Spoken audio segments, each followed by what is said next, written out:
ഈ ദുരന്തമുണ്ടാകുമ്പോൾ ആദ്യം സ്ഥലത്തേക്ക് ഇരച്ചെത്തിയ ഔദ്യോഗിക സംഘം എന്ന് പറയുന്നത് അവിടുത്തെ ഫോറസ്റ്റ് ഓഫീസർമാരായിരുന്നു. അതിൽ പുത്തുമല ഡെപ്യൂട്ടി റേഞ്ച് ഓഫീസറായി പ്രദീപ് കുമാറും സംഘത്തിലുണ്ടായിരുന്ന KC ശിവരാമൻ സെക്ഷൻ ഫോറസ്റ്റ് ഓഫീസറും ഫോറസ്റ്റ് ഡ്രൈവറായ അബ്ദുൾ റഹീമുമായിരുന്നു. ഇവരെ നമ്മളിൽ പലരും കണ്ടതേയില്ല.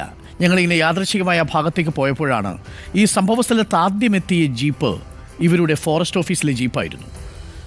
ആ രാത്രിയിൽ 1 മണി കഴിഞ്ഞ സമയത്ത് വളരെ പെട്ടെന്ന് അവർ സ്ഥലത്തേക്ക് റഷ് ചെയ്യുകയും ആ സ്ഥലത്ത് ഫോറസ്റ്റ് ഓഫീസിലെ ജീപ്പിൻ്റെ വെളിച്ചത്തിലാണ് കാര്യങ്ങൾ അവർ കണ്ടത്. ഈ കാര്യങ്ങളൊക്കെ നേരിട്ട് കണ്ടത് പ്രദീപ് കുമാറാണ്. പ്രദീപ് കുമാർ നമുക്കൊപ്പമുണ്ട്. പ്രദീപ് കുമാർ, നമസ്കാരം. നമസ്കാരം. ഓക്കെ, പ്രദീപ് കുമാർ, ആ കാഴ്ച എന്താണെന്ന് അങ്ങ് ഞങ്ങളോട് വിശദീകരിക്കുമ്പോഴാണ് ആ സ്ഥലത്ത് ആദ്യം എത്തിയ ഔദ്യോഗിക സംഘത്തിൽപ്പെട്ടത് നിങ്ങളായിരുന്നു. അവിടെ ഉണ്ടായിരുന്ന ആകെ വെളിച്ചം നമ്മുടെ പുത്തുമല ഡെപ്യൂട്ടി റേഞ്ച് ഓഫീസിലെ ഫോറസ്റ്റ് ഓഫീസിലെ ജീപ്പിൻ്റെ വെളിച്ചമായിരുന്നു എന്ന് പറയുമ്പോൾ നമുക്കത് ഊഹിച്ചെടുക്കാൻ പറ്റും. ചില ദൃശ്യങ്ങളൊക്കെ ഞാൻ കാണുകയും ചെയ്തു. പ്രദീപ്, അന്ന് എപ്പോഴാണ് അവിടെ എത്തുന്നത്? അവിടെ ആ സമയത്ത് കണ്ട കാഴ്ച എന്തായിരുന്നു? എനിക്കൊന്ന് എല്ലാ വൈദ്യുതി ബന്ധങ്ങളും വിച്ഛേദിക്കപ്പെട്ടിരുന്നു. ആകെയുള്ളത് അതെ അതെ അതെ ഞങ്ങളവിടെ പിന്നെ നൈറ്റ് പെട്രോളിങ് കഴിഞ്ഞ് വണ്ടി തിരിച്ചു വരുമ്പോഴാണ് ഇപ്പം നിലവിൽ ഒലിച്ചു പോയിരിക്കുന്ന പാലത്തിൻ്റെ മുകളിലിരുന്ന് വെള്ളം കൂടി വരുന്നതായിട്ട് കാണുന്നത്. ഞങ്ങൾ ആ പരിസരത്ത് കുറേ പേര് ഇരിക്കുന്നുണ്ടായിരുന്നു. ആ ചൂരൽമല ടൗണിൽ അവരോടൊക്കെ പറയുന്നുണ്ട്, പുഴയിൽ വെള്ളം കൂടിയിട്ടുണ്ട്, നിങ്ങൾ ശ്രദ്ധിക്കണം, ഇവിടുന്ന് മാറി നിൽക്കുന്നതായിരിക്കും നല്ലത് എന്ന് ഞങ്ങൾ അവരോടൊക്കെ പറഞ്ഞിട്ടുണ്ട്. അതൊക്കെ പറഞ്ഞ് ഞങ്ങൾ അവരോട് പറഞ്ഞു. തിരിച്ച് കുറച്ച് ഏകദേശം ഒരു 500-600 മീറ്റർ എത്തിയിട്ടുള്ളൂ. ിലേക്ക് വരുന്ന റോഡിലേക്ക് എത്തിയപ്പോഴാണ് പെട്ടെന്ന് തന്നെ അവിടെയുള്ള ഒരാൾ തിരിച്ചു വിളിക്കുന്നത്. നിങ്ങൾ പോയോ, ഉടനെ വാ എന്ന് പറഞ്ഞ് ഞങ്ങളെ തിരിച്ചു വിളിക്കുന്നത്. അപ്പോൾ ഞങ്ങൾ കാണുന്ന കാഴ്ച എന്ന് പറഞ്ഞാൽ എല്ലാം നഷ്ടപ്പെട്ടിട്ട് നിൽക്കുന്ന ഒരവസ്ഥയാണ് അവിടെ കാണുന്നത്. ചെറിയ കുട്ടികളൊക്കെയാണ് ഇതിൽ ഒലിച്ചു വരുന്ന ഒരവസ്ഥ. അപ്പോൾ അവരൊക്കെ അവിടെ നിന്ന് നമ്മളെ വണ്ടിയിലെ വണ്ടി തിരിച്ചിട്ടിട്ട് ആ ലൈറ്റ് ഉപയോഗിച്ചാണ് എല്ലാവരെയും രക്ഷപ്പെടുത്തുന്ന ഇത് കാണുന്നത്. വെളിച്ചമില്ല, വല്ല ഭീകരമായൊരു സിറ്റുവേഷനാണ് അവിടെ ഉള്ളത്. നമ്മുടെ വണ്ടിയുടെ ലൈറ്റിൽ നമ്മൾ എന്ത് ചെയ്യാണ്, എല്ലാ ലൈറ്റും സെർച്ച് ലൈറ്റും ഒക്കെ ഉണ്ടായിരുന്ന വണ്ടിയിൽ എല്ലാ ലൈറ്റുകളും ഓൺ ചെയ്തിട്ട് എല്ലാവരെയും നമ്മൾ അവിടുന്ന് ഏകദേശം 45ഓളം പേരെ നമ്മൾ ആ സമയം തന്നെ നമ്മൾ രക്ഷിക്കുന്നുണ്ട്. അവരൊക്കെ തന്നെ രക്ഷിക്കുന്ന. അപ്പോൾ അവിടെയുള്ള കുറച്ച് ആളുകൾ നമ്മളെ കൂടെ കൂടുന്നുണ്ട്. അവരൊക്കെയാണ് പിന്നീട് ഈ രക്ഷാപ്രവർത്തനം നമ്മളെ കൂടെ നിൽക്കുന്നത്. പ്രദീപ്, നിങ്ങളെനിക്കൊന്നും അന്നത്തെ ദിവസം പതിവില്ലാതെ വന്യമൃഗശല്യമുണ്ടെന്നൊരു അറിയിപ്പ് കിട്ടിയാണ് പുറത്തേക്ക് പോയത്. ആനയെ തെരഞ്ഞാണ് പോയതെന്ന് തോന്നുന്നല്ലേ? ആനയെ ഓടിക്കണം. കാര്യം ഈ ഉരുൾപൊട്ടുന്നതിന് തൊട്ട് മുമ്പ് സ്വാഭാവികമായും വന്യമൃഗങ്ങൾ പരിഭ്രാന്തിയിലാവും തോന്നുന്നു. ആ സമയത്തും അങ്ങനെ ആന ഇറങ്ങിയിരുന്നു ആ ഭാഗത്ത്? അതെ അതെ അതെ അതെ അതെ അപ്പോൾ ആ ദിവസം കുറച്ച് കൂടുതലാണ് ഈ ആനകളുടെ ശല്യം കുറച്ച് കൂടുതലായിട്ടാണ് നമുക്ക് ഫോൺ കോൾ വന്നിരിക്കുന്നത്. പല മേഖലകളിൽ ആനകൾ ഇറങ്ങിയെന്ന് പറഞ്ഞുകൊണ്ടുള്ളത്. അപ്പോൾ ആനകളുടെ ഇറങ്ങിയത് മാത്രമല്ല, നിലവിളി, ആനകളുടെ ചിഹ്നം വിളികളൊക്കെ കേട്ടിട്ടുണ്ട് ആ ഭാഗങ്ങളിൽ നിന്ന്. എനിക്കൊന്നും ആ സമയത്ത് ഫോൺ കോൾ വന്ന് നിങ്ങൾ ആനയെ തേടി പോയപ്പോൾ സമയത്താണ് ഈ ഉരുൾപൊട്ടുന്നൊരു വാർത്ത നിങ്ങൾക്ക് കിട്ടുന്നതും നിങ്ങൾ വളരെ പെട്ടെന്ന് അങ്ങോട്ട് പോകുന്നതും. ഒരു പക്ഷേ ആ പാലം അവിടെ ഉണ്ടായിരുന്നെങ്കിൽ നിങ്ങൾ മറുകരയിൽ പോയേനെ. രണ്ടാമത്തെ ഉരുൾപൊട്ടുന്ന സമയത്തും നിങ്ങൾ ആ ഭാഗത്ത് തന്നെ ഉണ്ട് അല്ലേ? അല്ല, പാലം അവിടെ ഉണ്ട്. ഞങ്ങൾ മറുകരയിൽ പോയിരുന്നു. മറുകരയിൽ പോയി ആനകൾ ഇറങ്ങിയെന്ന് പറയുന്ന സ്ഥലങ്ങളിലും ഒക്കെ ഞങ്ങൾ പോയിട്ട് തിരിച്ച് വരുമ്പോഴാണ് ഈ പാലത്തിൻ്റെ അടിയിൽ വെള്ളം കൂടുതലായിട്ട് നിൽക്കുന്നത് കാണുന്നത്.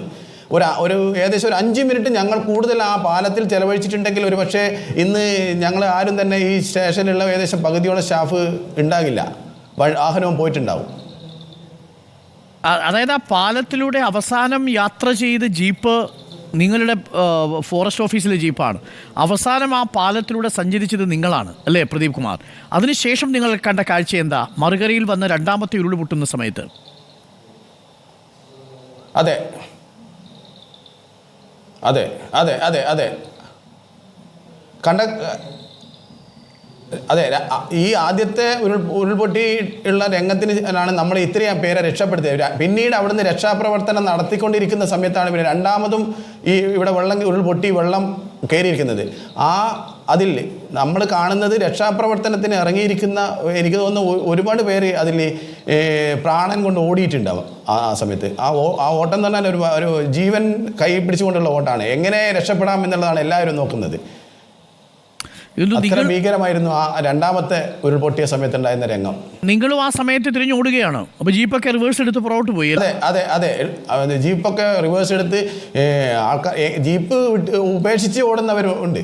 ഞങ്ങൾ എങ്ങനെ രക്ഷപ്പെടണം എന്നുള്ളതാണ് ആ സമയത്ത് നോക്കുന്നത്. കാരണം അവിടെ ഓടുമ്പോൾ പലരും വീഴുന്ന് പരിക്ക് പറ്റുന്ന ആൾക്കാരുണ്ട്.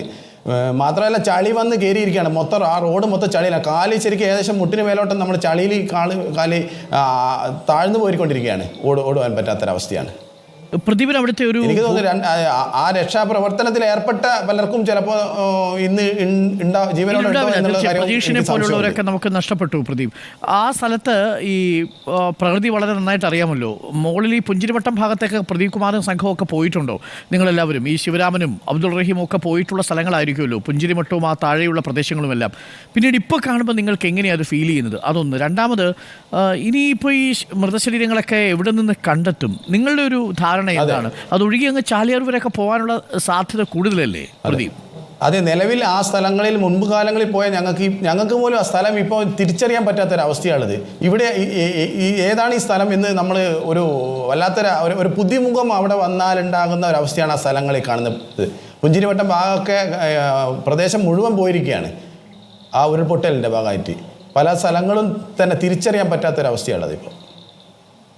ഈ അവിടുന്ന് ഒഴുകിപ്പോയ അങ്ങ് ഒന്നാമത് ഇതിന്റെ ചാലിയാറിലാണ് ഇതിന്റെ ബോഡികളൊക്കെ. പ്രദീപ്, ഒരു കാര്യം കൂടി, അവിടെ ഒരു വെള്ളച്ചാട്ടം മനോഹരമായ ഒരു വെള്ളച്ചാട്ടമായിരുന്നു അല്ലേ? ഈ സീതമ്മക്കുണ്ട് വെള്ളച്ചാട്ടം. ആ വെള്ളച്ചാട്ടമൊക്കെ പോയി അല്ലേ? അതിലേക്കൊക്കെ വീണ ആളെ കിട്ടാൻ വലിയ ബുദ്ധിമുട്ടായിരിക്കും. അത്ര താഴ്ചയുള്ള ഒരു വെള്ളക്കെട്ടാണെന്ന് തോന്നുന്നു. വെള്ളച്ചാട്ടം എന്ന് പറയുന്നത് നമ്മൾ അവിടെ കയറി വെള്ളത്തിൻ്റെ ഇത് കാണണമെങ്കിൽ ആ സ്ഥലത്ത് പോയാൽ മുകളിലിരിക്കുന്ന മരങ്ങളുടെയൊക്കെ മുകളിൽ ചളി വന്ന് എത്രയോ ഹൈറ്റിലാണ് വെള്ളം ഒഴുകിയതായിട്ട് കാണാൻ പറ്റുന്നത്, ചളി വന്ന് നിൽക്കുന്നത്. അപ്പോൾ അത്രയും ഹൈറ്റിലാണ് വെള്ളം ഒഴുകി പോയിരിക്കുന്നതായിട്ട് കാണുന്നത് സൂചിപ്പാറ വെള്ളച്ചാട്ടത്തിൻ്റെ ഭാഗത്തൊക്കെ. സഹിക്കാവുന്നതല്ല ആ കാഴ്ചകളിലും. Thank you Pradeep. ആദ്യം ഈ ചൂരൽമലയിലേക്ക് എത്തുന്നത് പ്രദീപ് കുമാറിൻ്റെ നേതൃത്വത്തിലുള്ള KC ശിവരാമനും അബ്ദുൾ റഹീമും അടക്കമുള്ള സംഘമാണ്. ആനയെ ഓടിക്കാൻ പോയതാണ്. ആനയെ ഓടിക്കാൻ പോയി ഒടുവിൽ അവർ ചെന്ന് നിൽക്കുന്നത് ചൂരൽമലയിൽ ഈ പുന്നപ്പുഴയുടെ തീരത്താണ്. അവിടെ അപ്പോഴേക്കും പാലമുണ്ടായിരുന്നു. ആ പാലത്തിലൂടെ അവസാനം യാത്ര ചെയ്തവരാണ് ഇവർ 3 പേർ. അവർ കണ്ട കാഴ്ചകളാണ് നമ്മളോടൊപ്പം അവർ വിശദീകരിച്ചത്. ആ കാഴ്ചയൊന്നും ഇവരൊരിക്കലും ജീവിതത്തിൽ മറക്കാൻ സാധ്യതയില്ല. Thank you Pradeep. Thank you KC Sivaraman, Abdul Raheem നമുക്കൊപ്പം ചേർന്നതിൽ. ആ കാഴ്ചകളൊക്കെ എന്നാ മറക്കാൻ കഴിയുക? ആർക്കാ മറക്കാൻ കഴിയുക?